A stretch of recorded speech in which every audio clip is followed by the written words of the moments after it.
Hello दोस्तों, स्वागत है यू कैंपस पे। दोस्तों, सबसे पहले आप लोगों को नव वर्ष की ढेर सारी शुभकामनाएं। भगवान आप सबको खुश रखें, तंदुरुस्त रखें, स्वस्थ रखें और इन्हीं अपेक्षाओं के साथ आप लोगों को नव वर्ष की बहुत सारी बधाई एवं शुभकामनाएं। वर्ष 2020 तो चला गया। वर्ष 2021 में अपने नए सपनों के साथ, अपने नए सपनों की उड़ान भरने के लिए अपने कर्म भूमि पर आने के लिए आप तैयार हो जाइए। इसी क्रम में दोस्तों, आज का यह वीडियो मूलतः एक महत्वपूर्ण टॉपिक जिसमें बहुत सारे कमेंट आप लोगों ने किए। इसमें बहुत सारे दोस्त जो एफिलिएटेड कॉलेज में एडमिशन लिए हैं, मैक्सिमम लोग मेन कैंपस में लिए हैं। मेन कैंपस में लेने के बावजूद उन्हें सब्जेक्ट अच्छा नहीं मिला है, लेकिन एफिलिएटेड में अच्छा सब्जेक्ट मिला है। अभी उनका जो एडमिशन है वो कहीं से कैंसिल नहीं हुआ है, दोनों जगह है। तो एडमिशन कैंसिल कैसे होगा, पहले उसको बाद में देखेंगे। सबसे पहले एक महत्वपूर्ण बात सबसे पहली महत्वपूर्ण बात हम लोग देखेंगे कि मेन कैंपस और एफिलिएटेड कॉलेज में एक्चुअल में डिफरेंस क्या है, क्या मूल डिफरेंस है। उस डिफरेंस को समझिए आप लोग, तब उसके बाद आप लोग खुद निर्णय कर पाएंगे कि क्या डिफरेंस है, क्या करना चाहिए हमें, क्या नहीं करना चाहिए। आप लोग खुद निर्णय ले पाएंगे। देखिए, मैं कुछ डेटा दूंगा, अपनी बात रखूंगा, बाकी आप लोग खुद आकलन करेंगे, एनालिसिस आप लोग खुद करेंगे कि कौन सा कैसा है, क्या है। देखिए, अगर हम बात करें पहले सिमिलैरिटीज़ की कि मेन कैंपस और एफिलिएटेड कॉलेज में कुछ न कुछ सिमिलैरिटीज़ हैं। देखिए, सबसे पहली बात कि जो आपको सब्जेक्ट मेन कैंपस में मिलती है वही सेम सब्जेक्ट एफिलिएटेड कॉलेज में भी अवेलेबल है। ठीक है, सब्जेक्ट की कोई वो नहीं है, सब्जेक्ट दोनों में सेम है। और दूसरी जो सिमिलरिटी है दोनों में, क्लासेस दोनों ही विश्वविद्यालय की मेन कैंपस और एफिलिएटेड क्लासेस कॉलेज में रेगुलर चलती हैं। ऐसा नहीं कि एफिलिएटेड में क्लासेस नहीं चलती हैं, क्लासेस दोनों जगह चलती हैं। और दोनों ही जगह विश्वविद्यालय के मतलब दोनों ही जगह प्रोफेसर और रिसर्च स्कॉलर दोनों पढ़ाते हैं। पार्ट वन में मैक्सिमम रिसर्च स्कॉलर पढ़ाते हैं या फिर कुछ प्रोफेसर पढ़ाते हैं। ये दोनों जगह की यही बात है। तीसरी बात, लाइब्रेरी की बात करें तो दोनों ही जगह लाइब्रेरी है, लेकिन इलाहाबाद विश्वविद्यालय में जो सेंट्रल लाइब्रेरी है एक, उसके साथ साथ यहाँ पे एक साइबर लाइब्रेरी है बहुत बड़ी सी, जहाँ पे कंप्यूटर हैं बहुत सारे, जिसमें आप लोग जाकर कंप्यूटर चला सकते हैं और उससे बहुत कुछ सीख सकते हैं। लेकिन एफिलिएटेड कॉलेज में साइबर लाइब्रेरी नहीं है। मेन कैंपस में ये लाइब्रेरी है, सेंट्रल लाइब्रेरी बहुत बड़ी सी है, बहुत सारी किताबें हैं, जिसमें आप लाइब्रेरी कार्ड बनाकर बुक भी इशू करवा सकते हैं अपने रूम पर ले जाके 1 मंथ के पढ़ने के लिए, फिर आके रिन्यूअल करा के मतलब ऐसे ऐसे बुक भी इशू करवा सकते हैं। ये सेंट्रल लाइब्रेरी की बात बता रहा हूँ। वहीं एफिलिएटेड कॉलेज में थोड़ी सी इससे डैमेज व्यवस्था है। अगर हम बात करें एनसीसी और एनएसएस की, तो एफिलिएटेड और मेन कैंपस दोनों में अपना अलग अलग एनसीसी की बटालियन और एनएसएस के ग्रुप हैं। दोनों में एनसीसी और एनएसएस दोनों में अवेलेबल है। इसी के साथ साथ बात करें, ये सारी मतलब सिमिलैरिटीज़ रहीं, समझ रहे हैं आप लोग, समझ पा रहे होंगे कि क्या अंतर है। मूलतः देखिए, जो मूल अंतर है वो बहुत अंतर नहीं है, लेकिन कैंपस तो कैंपस होता है, एफिलिएटेड एफिलिएटेड होता है। आप लोग खुद समझ रहे होंगे, इसमें से बहुत सारे लोगों का एडमिशन बीएचयू में एफिलिएटेड में हुआ होगा, लेकिन एडमिशन कोई नहीं लिया होगा क्योंकि उनका इलाहाबाद मेन कैंपस में हो रहा होगा। तो मेन कैंपस में ये बहुत अंतर नहीं। अभी मैं आप लोगों को बताऊंगा कि क्या एफिलिएटेड का बच्चा मेन कैंपस में क्लास ले सकता है या मेन कैंपस आ सकता है कि नहीं, बहुत सारी बातें करेंगे, उसके लिए आप लोग निश्चिंत रहिएगा।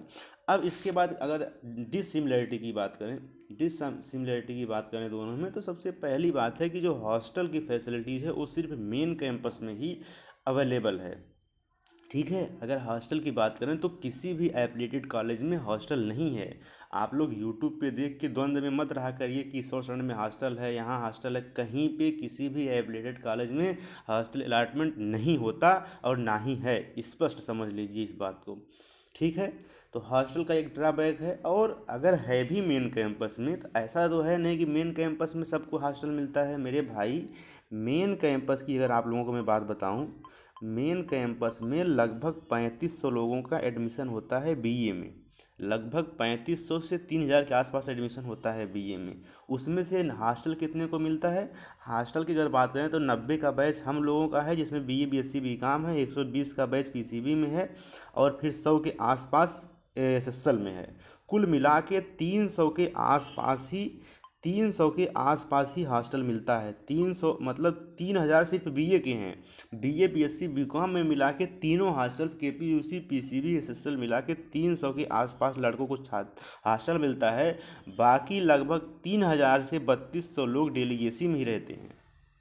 तो ये मेन कैंपस की बात है। अगर मेन कैंपस में सब्जेक्ट अच्छे मिल जाएं तब तो ठीक है, नहीं तो अगर अदरवाइज बहुत ही गड़बड़ सब्जेक्ट हैं, नहीं एडमिशन हो रहा है और एप्लीटेड में ज्योग्राफी और ऐसे ऐसे सब्जेक्ट मिल रहे हैं, तो आप एप्लीटेड को प्रेफरेंस दे सकते हैं। और और क्या अंतर है मेन कैंपस और एप्लीटेड कॉलेज में? फ़ी को लेकर। अगर आप मेन कैंपस में, आपको तो फ़ी जो है आपकी लगभग 900 के आसपास लगी होगी जिनका प्रैक्टिकल सब्जेक्ट नहीं है, और 1100 के आसपास लगी होगी जिनकी प्रैक्टिकल सब्जेक्ट जैसे डिफेंस स्टडीज, एंथ्रोपोलॉजी या फिर ज्योग्राफी ऐसे सब्जेक्ट हैं, तो उनमें प्रैक्टिकल की फ़ी लगी होगी 150 रुपये। वहीं आप एप्लीटेड में हैं और अगर ऐसे सब्जेक्ट लेते हैं तो लगभग 7000 के आसपास फ़ी लगती है। तो फ़ी का अंतर ये है। और तीसरी बात, यहाँ पे जो इन्वायरमेंट की बात करें कि मेन कैंपस का अपना जो माहौल है, अपना जो इतिहास है, वो अपने आप में अनूठा है। यहाँ की जो व्यवस्थाएं हैं क्लासेस चलने की, वो अपने आप में अनूठी हैं। हालांकि एप्लीटेड कॉलेज में भी व्यवस्थाएं हैं, लेकिन उतनी यूनिक नहीं हैं जितनी यहाँ पे हैं। ठीक है, लाइब्रेरी के बारे में भी आप लोग समझ गए, तो ये कुछ मूल अंतर रहे। अब करना क्या है अच्छा, एक छोटी सी बात लड़कियों के हॉस्टल के बारे में बता दें। लड़कियों के हॉस्टल के बारे में बहुत सारी लड़कियां बार बार कमेंट कर रही थी कि कहीं पे वो यूट्यूब वगैरह पे देख ली हैं कि यहाँ पे इन्होंने बता रखा है कि जितनी भी ओबीसी गर्ल्स हैं सबको हॉस्टल अलाट हो जाता है। आप लोगों की ये द्वंद्व ख़त्म कर देना चाहूँगा कि किस ऐसा नियम कोई कहीं नहीं है। ओबीसी की ही बात करूँ तो मेरी बहुत सारी बैचमेट लड़कियाँ रहीं जो मेरे साथ बनारस में भी तैयारी की थी। उन लोगों का लगभग 160 के आसपास नंबर था। बहुत सारी लड़कियों का नंबर, सब लोग डेलीगेसी में रहीं। जो पिछली बार ओबीसी की कटाप थी शताब्दी गर्ल्स हॉस्टल की, शताब्दी गर्ल्स हॉस्टल की पिछली बार की कटाप 165 थी। अब 165 से नीचे 150 तक एडमिशन हुआ था, 150 नंबर तक। बाकी 18 नंबर में तो बहुत सारी लड़कियां रहीं। तो ऐसा नहीं है, हॉस्टल की कटाप आती है। 3 हॉस्टल यूजी मतलब लड़कियों में भी अलाट होते हैं, बीए बीएससी बीकॉम वालों के। इसमें प्रियदर्शनी छात्रावास जो सबसे अच्छा माना जाता है, मतलब अच्छा का मतलब वहाँ पे थोड़ी अच्छी व्यवस्थाएं होती हैं और जिनके अच्छे नंबर होते हैं उनको अलाट होता है। फिर शताब्दी गर्ल्स हॉस्टल है, ऐसे ही करके 3 हॉस्टल है। तो आप लोगों के नंबर के हिसाब से आप लोगों के छात्रावास का आवंटन हो जाएगा। अगर आप लोगों का नंबर नहीं अच्छा है तो आप लोगों के लिए तो छात्रा विश्वविद्यालय के आसपास ही एलेनगंज में या फिर हर जगह लड़कियों के हॉस्टल हैं, प्राइवेट हॉस्टल। लेकिन कारण क्या है कि वहाँ पे फ़ी बहुत ज़्यादा है। फ़ी हॉस्टल की लड़कियों की जो प्राइवेट में लेते हैं, जो लड़कियों की प्राइवेट में लेते हैं, वो मिनिमम 6000 से शुरू होकर 7000 के बीच में लेते हैं। 6-7 हज़ार के बीच में लेते हैं। बाकी 2000 आपकी खर्चा, 9000 के आसपास आपकी खर्च आएगी। इतनी खर्च आने के बाद आप समझ सकते हैं कि 9000 रुपये का मतलब थोड़ा सा मुश्किल तो है। अगर वहीं आप सरकारी हॉस्टल मिलता है आपको तो 13,000 रुपये साल भर के लगेंगे, और यहाँ पे 9000 एक महीने के। ये अंतर है। और उसके साथ साथ अगर आप रूम लेके रहती हैं तो ज़्यादा बेटर पड़ेगा। बट लड़कियों के लिए समस्या क्या है ना कि आप लोगों को थोड़ी सिक्योरिटी की ध्यान रखनी पड़ती है। आपकी जो वो है ना, अभी हम लोग इतने इतने वो नहीं हो पाए हैं, इतने फ्रैंक नहीं हो पाए हैं, इतने आत्मनिर्भर नहीं बन पाए हैं कि जैसे स्वतंत्रता लड़कों को मिल पाती है वैसे लड़कियों को मिले। तो ये सारी बहुत सारी बातें हैं, बहुत सारे कारक इसके लिए जिम्मेदार हैं, उसमें मैं बात जाना नहीं चाह रहा हूँ। लेकिन आप लोग प्राइवेट हॉस्टल या तो लेंगी या फिर रूम लेके रहेंगी। अगर आप मतलब खाना बना सकती हैं या फिर घर पे गांव से हैं, मतलब आटा चावल ये सब चीज़ें मिल जाएंगी, मतलब घर से ला पाएंगी, तो आप लोग भी आराम से 4000 से 5000 के बीच में रह पाएंगी।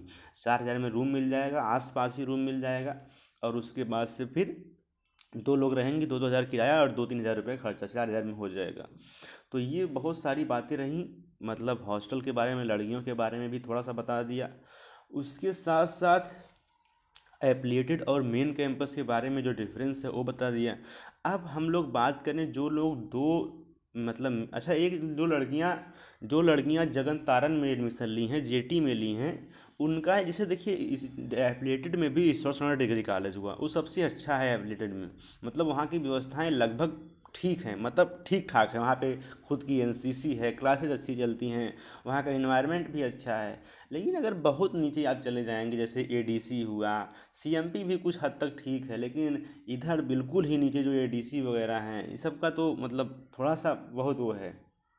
ठीक है। अगर लड़कियां जेटी में एडमिशन ली हुई हैं जगत तारण में, तो जेटी भी अच्छा मतलब एवेलेटेड है, क्योंकि वहाँ पे सिर्फ लड़कियां पढ़ती हैं। तो वहाँ का भी जो माहौल है, पढ़ने का इन्वायरमेंट है, वो काफ़ी हद तक सही हो जाता है। ठीक है, तो ये सारी बातें रहीं। अच्छा, अब बात कर लेते हैं कि जो दोस्त एडमिशन कैंसिल करवाना चाहते हैं, या फिर मेन कैंपस और एप्लीटेड में दोनों में ले लिए, क्योंकि कट ऑफ डाउन गई और पहले वो एप्लीटेड में ले लिया, उन्हें लगा नहीं डाउन आएगी, तो फिर मेन कैंपस में भी लिए लिए। अब देखिए आपको करना ये है कि अगर आपने एडमिशन ले लिया है, चाहे मेन कैंपस में और एप्टीट्यूड दोनों में, और अगर आप ये सोच रहे हैं आपकी फ़ी रिफंड हो जाएगी, तो उन्हें कतई नहीं होगी। इलाहाबाद विश्वविद्यालय में फ़ी रिफंड का कोई प्रोसेस ही नहीं है, फ़ी रिफंड नहीं होती है यहाँ पे। आपको करना क्या है कि अगर जैसे मान लीजिए आपने एप्लीटेड में एडमिशन लिया और आपको अच्छे सब्जेक्ट मिले, जैसे ईश्वर शरण में आपने एडमिशन ले लिया, आपको ज्योग्राफी या फिर अच्छे सब्जेक्ट मिल गए हैं, वहीं आप मेन कैंपस में लिए हैं, आपको एजुकेशन, डिफेंस या फिर उर्दू, फारसी ऐसे सब्जेक्ट मिलते हैं जो आपके मतलब आप नहीं इंटरेस्टेड हैं, तो आप कहीं से भी स्किप कर सकते हैं और जहाँ पे जाके एनरोलमेंट करा लेंगे, तो जो बचा हुआ रहेगा उसमें एग्ज़ाम नहीं देंगे, तो अपने आप ही वो कैंसिल हो जाएगा। अगर आप टीसी दे दिए होंगे तब तो आप फंसेंगे, तब तो टीसी लानी पड़ेगी, आपको जाना पड़ेगा। आपके चाहे कॉलेज से अगर कैंपस आना है तो कॉलेज से लाना पड़ेगा, या फिर विश्वविद्यालय से कॉलेज जाना है तो यहाँ से लेना पड़ेगा। तो आप लोगों को यही करना है बस, कि अगर आपने जहाँ भी एडमिशन लिया हुआ है, अगर आप अपनी सुविधा के हिसाब से उसको कर सकते हैं।